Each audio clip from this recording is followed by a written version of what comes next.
Change has changed. Change will never again go as slow as it does today. Let that sink in. Do you also think that change is just going quicker and quicker? I heard this quote a couple of years ago, and I thought, wow, that's true. And that was a couple of years ago. And since then, I mean, change has just been accelerating. So, what you do then, and when it comes to leadership, how you lead in this complex, changing environment, and when everything is priority and nothing makes sense anymore. That's what I'm going to talk about. I'm Mikael Göte from CRISP. Okay, so the leadership challenge is that the world has changed, but humans have not. We are still kind of Stone Age people when it comes to ourselves, but the world around is changing so fast. So there's a gap here, and the gap is between the traditional complicated environment and the complex. And we think we get it. We understand it's changing much faster, and we understand that we have to lead in different ways. But in our kind of knee-jerk reactions in everyday life, we often fall back and I do it to kind of old ways of dealing with this complexity. So what do we do instead? Well, I've come up to that there are three main strategies that we have to use. So the first is develop ourselves to handle this complexity better. Secondly, we have to leverage the collective intelligence and really use collaboration in a good way to kind of handle and harness knowledge to make sense of the complexity. And thirdly, we can actually influence the work that we are living in and the complexity that we have in organizations. So the first strategy, self-leadership, that's developing self, but there are actually two parts to this. So one is growing up, becoming better, seeing more, developing yourself. But there is also another part of this, and that is kind of relearning the humanness, because we have been, as I said, for 10,000 of years being in nature, and nature is complex, so we know it in us as well.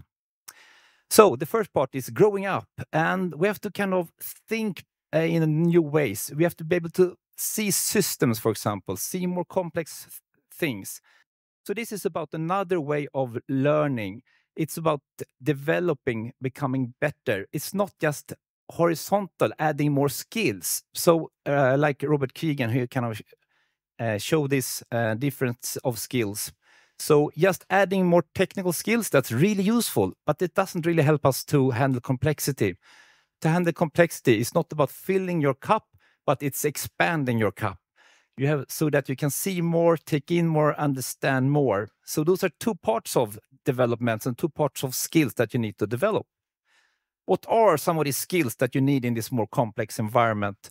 Well, first of all, reflection, looking at your thoughts, taking a perspective on the balcony, like Heifetz said from Harvard. So kind of stepping out of the midst of the action, then seeing the system there, taking perspectives, and being maybe calm in the storm, self-mastery. And when there are no right and wrong, you have to have some inspiration or aspiration or intention, have an internal compass, and also be good at collaboration. And the kind of relearning humanness is that when we are stressed, well, maybe we have to relax, use nature, use our emotions as data, etc. So kind of reconnecting that as described by Jennifer Garber in her fantastic book, Unleashing the Human Complexity Genius. Okay, strategy number 2. That's collaboration. Leveraging the collective intelligence, connecting hearts and minds. And Woody Sewell is very known in Agile community. He has been at CRISP many times. And he often talks about how when he asks people what are the biggest hindrance in product development, again and again, people say the same thing. But when he started to really collaborate, we use mob programmers, I call it now software teaming, those problems disappeared. So they were not actually the problems. They were just symptoms of poor collaboration. And I really believe that. So we think about collaboration as evidence that, of course, we do good collaboration. But do we really? There are actually different levels of collaboration. Often we're just coordinating. So, and when things are complex, you cannot solve it by yourself. You don't have all the answers. You need to work with others. But are you busy at work? Okay, can I book a meeting with you tomorrow? Hardly not. Maybe on Sunday. And of course, when we meet, realize we need someone else's perspective as well. So we'll just end up in endless coordination meetings. We actually never do work together, which is also what Woody came as a conclusion. So the best teams that I've seen, they are really collaborating. They're using this concept of mob programmer software teaming. They actually do the work together. And Woody's definition is really great. That a whole team who work on the same thing at the same time in the same space, and often also on the same computer. So those are some of the best teams I work with, and they all actually do work together.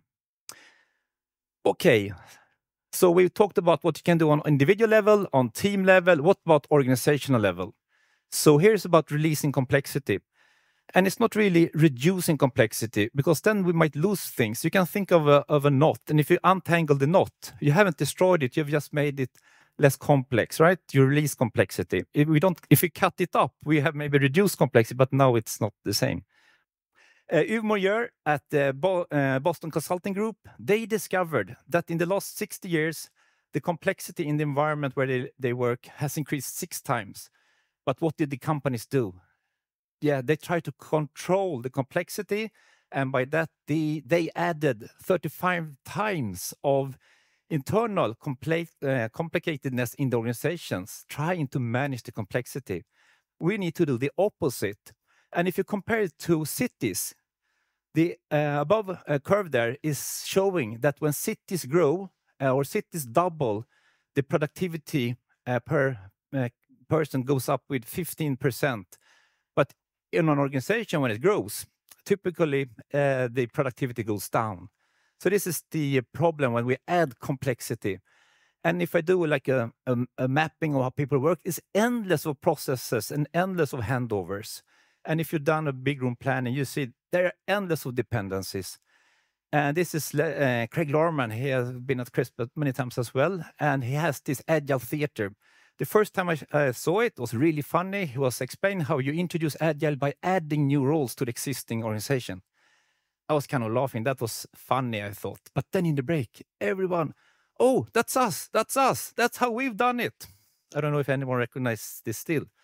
And it's still like that. People adding stuff on the existing rather than reducing a way of working with complexity. So what can you do then to reduce it? Well, first of all, often we centralize decision-making power. We centralize functions. Instead, we can have, we want to push the authority to information, can empower others to act on the information rather than reporting or building or aggregating stuff. There are a lot of formal roles and processes and handovers. So we need to have much more dynamic roles that the people can change themselves and adapt dynamically. Central staff functions, for example. We often focus a lot of tasks. We have work breakdown structures. We follow up on tasks rather than follow up on the result or the value. There are yearly budgeting that kind of just stop the agility in organizations rather than working with capacity planning. Extensive reporting is very common, but if you instead have transparency, more of a servant leadership, how to enable others, and all those excessive handovers. So like Christoph was talking about, having empowered product teams that can go from ID to value, that is one way also to releasing this complexity in organizations. So to sum up, the 3 strategies, work on the individual level to improve, grow, develop yourself. And also remember the humanness. We have it in us. So relax, breathe, go to the nature, get better at recognizing your emotion. They are important data in this complexity. And then the thirdly one was then real collaboration, real teamwork. Because in complexity, there's not one answer. There's not one person that have every information. We need to really have the collective intelligence. And then lastly then, release this complexity so that we can untangle organizations and get rid of this organizational debt of unnecessary complexity. So thank you very much. I will have an open space if you want to explore this more with me.